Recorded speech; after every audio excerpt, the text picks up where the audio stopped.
Коты Тимошка и Уголек. Однажды летом мы с другом поехали на рыбалку. В деревне у нашей хозяйки было два кота. Тигровый кот Тимошка и черный как смоль котенок Уголек. Умудренный годами Тимошка, ласковый попрошайка, но не воришка. Даже когда он остается в избе один, а на столе стояла миска сметаны, Тимошка не лез за ней. Он ложился возле ножки стола и дожидался людей. Как только в избу входит человек, Тимошка вскакивает, громко мурлычет и трется о его ноги. Если на его просьбу не обращают внимания, кот прыгает на стол, громко мяукает и всем видом показывает, что он честный кот и очень хочет сметаны. Если в избу входила хозяйка, то кот всегда получал ложку сметаны, если хозяин, в зависимости от настроения, либо сметану, либо затрещину. Кот и нас испытывал на предмет сметаны. Сначала мы не знали обычая Тимошки и со стола отправляли его за дверь, где кот выражал свое негодование сердитым воем. Когда же от хозяйки мы узнали Тимошкины повадки, то каждый раз выплачивали дань кошачьей честности.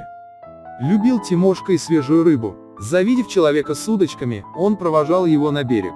Кот заранее старался задобрить рыбака, терся о ноги, мурлыкал, бегал по лодке. На ловлю кот ездить не желал. Как только лодка отчаливала, он стремглав удирал на берег. Когда рыбак возвращался, Тимошка громким мяуканьем приветствовал его еще издалека, метался по берегу, приплясывал от нетерпения и противным, гнусавым голосом конючил: «Дай рыбки! Дай рыбки!» Получив лакомый кусок, Тимошка скрывался в прибрежных кустах, прятал там свою добычу и снова выскакивал попрошайничать. Нам захотелось узнать, сколько же коту рыбы нужно и как долго он будет попрошайничать.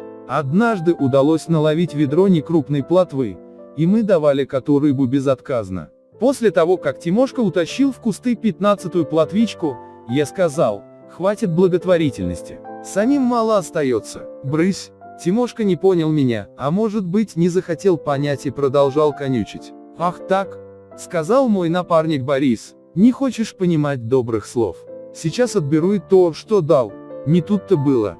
Как только он направился к кустам, куда кот таскал рыбу, Тимошка молнией промелькнул между его ног и, скрывшись, фыркнул, а потом угрожающе зашипел.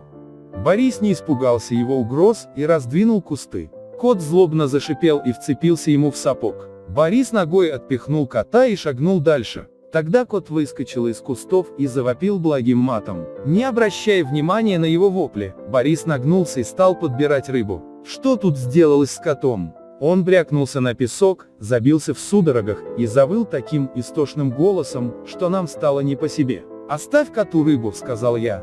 «Ты его до инфаркта доведешь». «И инфарктов у котов не бывает, а от обжорства они дохнут», — вразумительно произнес Борис. «Хватит с него в пары плотвиц». Тимошка выл и валялся по песку. Борис бросил ему 2 рыбки.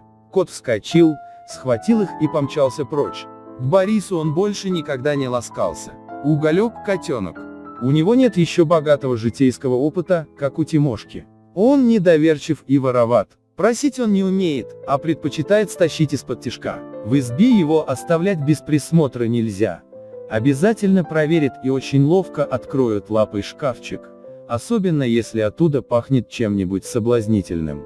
Как-то я принес и повесил на палисаднике кукан окуней, а сам пошел в избу за ножом, чтобы почистить рыбу. Вернулся, рыбы нет.